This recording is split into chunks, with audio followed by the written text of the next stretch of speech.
महाभारत में आज हम 23वें अध्याय का स्वाध्याय करेंगे।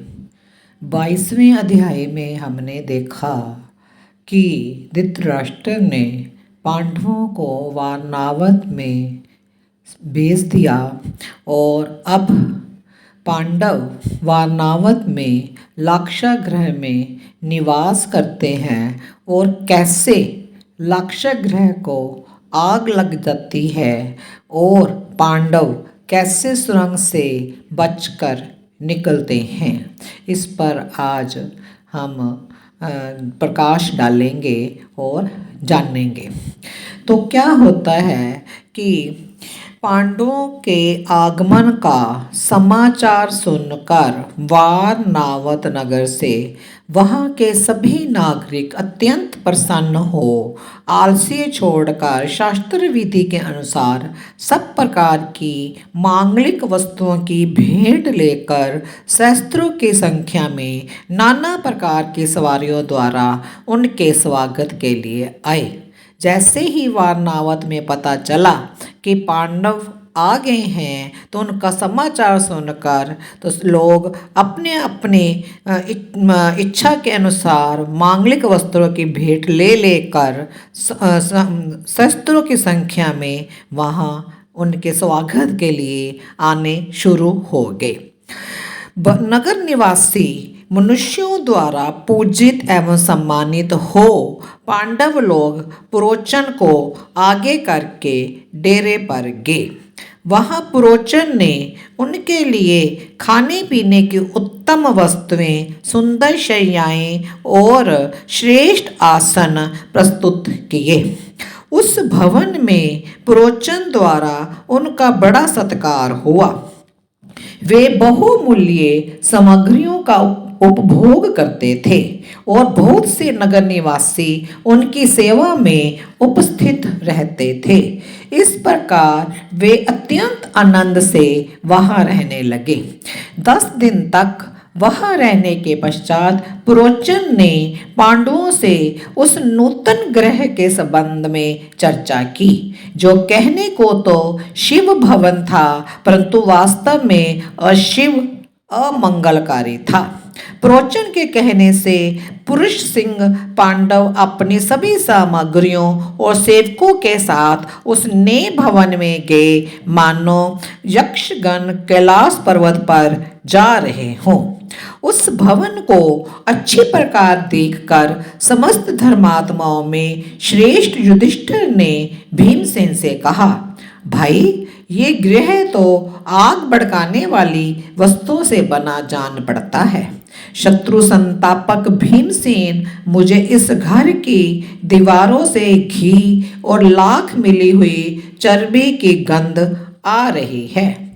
अतः स्पष्ट जान पड़ता है कि इस घर का निर्माण अग्नि दीपक पदार्थों से ही हुआ है। भीमसेन ने कहा, भैया यदि आप ये मानते हैं कि इस भवन का निर्माण ज्वलनशील वस्तुओं से हुआ है तो हम लोग जहाँ पहले रहते थे कुशल पूर्वक पुनः उसी घर में क्यों ना लौट चले। युधिष्ठिर बोले, भाई हम लोगों को यहाँ अपनी भैया चेष्टाओं से मन की बात प्रकट ना करते हुए तथा यहाँ से बच निकलने के लिए मन अनुकूल निश्चित मार्ग का पता लगाते हुए पूरी सावधानी के साथ यही रहना चाहिए। मुझे ऐसा करना ही उचित प्रतीत होता है। यदि हम भस्म होने के भय से भाग निकले तो भी राज्य लोभी दुर्योधन हम सबको अपने गुप्तचरों द्वारा मरवा सकता है। इस पर समय वह अधिकार पद पर प्रतिष्ठित है और हम उससे वंचित हैं। वह सहायकों के साथ है और हम असहाय हैं। उसके पास बहुत बड़ा कोष है और हमारे पास उसका स्वर्था अभाव है। अतः निश्चय ही वह अनेक प्रकार के उपायों द्वारा हमारी हत्या करा सकता है। अतः इस पापात्मा पुरोचन तथा पापी दुर्योधन को भी धोखे में रखते हुए हमें यहीं कहीं किसी गुप्त स्थान में निवास करना चाहिए। हम सब शिकार खेलने में रत रहकर यहाँ की भूमि पर सब ओर विचरे। इससे भाग निकलने के लिए हमें बहुत से मार्ग ज्ञात हो जाएंगे। इसके अतिरिक्त हम आज ही से भूमि में एक सुरंग तैयार करें जो ऊपर से अच्छी प्रकार ढकी हो, वहां हमारी सांस तक छिपी रहेगी। हमारे अन्य कार्यों की तो बात ही क्या है। उस सुरंग में घुस जाने पर आग हमें नहीं जला सकेगी। हमें आलसी छोड़कर इस प्रकार कार्य करना चाहिए जिससे यहाँ रहते हुए भी प्रोचन को हमारे संबंध में कुछ भी ज्ञात ना हो सके और किसी पूर्ववासी को भी हमारी कानो कान खबर ना हो। वैशंपायन जी कहते हैं, जनमेजय इधर ऐसा निश्चय हुआ, उधर एक सुरंग खोदने वाला मनुष्य जो विदुर जी का हितैषी और विश्वास पात्र तथा अपने कार्य में अति चतुर था, एक दिन एकांत में पांडवों से मिला और इस प्रकार कहने लगा, मुझे विदुर जी ने भेजा है, मैं सुरंग खोदने की कला में निपुण हूँ, मुझे आप पांडवों का प्रिय कार्य करना है, अतः आप लोग बताएं मैं आपकी क्या सेवा करूं। विदुर जी ने गुप्त रूप से मुझे ये कहा है कि तुम वारनावत में जाकर विश्वास पूर्वक पांडवों का हित संपादन करो, अतः आप आज्ञा दीजिए कि मैं क्या करूं। पांडु नंदन विदुर जी ने मलेच्छ भाषा में आपको कुछ संकेत किया था तथा आपने तथास्तु कहकर उसे स्वीकार किया था। ये बात मैं विश्वास दिलाने के लिए कहता हूँ। युधिष्ठिर बोले, सौम्य मैं तुम्हें पहचानता हूँ, तुम विदुर जी के हितैषी, ईमानदार, विश्वसनीय, प्रिय तथा उनके प्रति सदा अविचल भक्ति रखने वाले हो। ये घर अग्नि दीपक पदार्थों से बना है। हमारा विश्वास है कि दुर्योधन के आदेश से प्रोचन ने हमारे लिए ही इसे बनवाया है।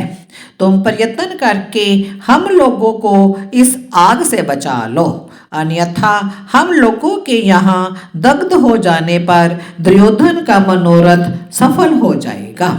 वैशंपायन जी कहते हैं, तुम उस सुरंग खोदने वाले ने बहुत अच्छा, ऐसा ही होगा, ये प्रतिज्ञा की और कार्य सिद्धि के प्रयत्न में लग गया। खाई की सफाई करने के बहाने से उसने एक बहुत बड़ी सुरंग तैयार कर दी। हे भारत, उसने उस भवन के ठीक मध्य से वह महान सुरंग निकाली।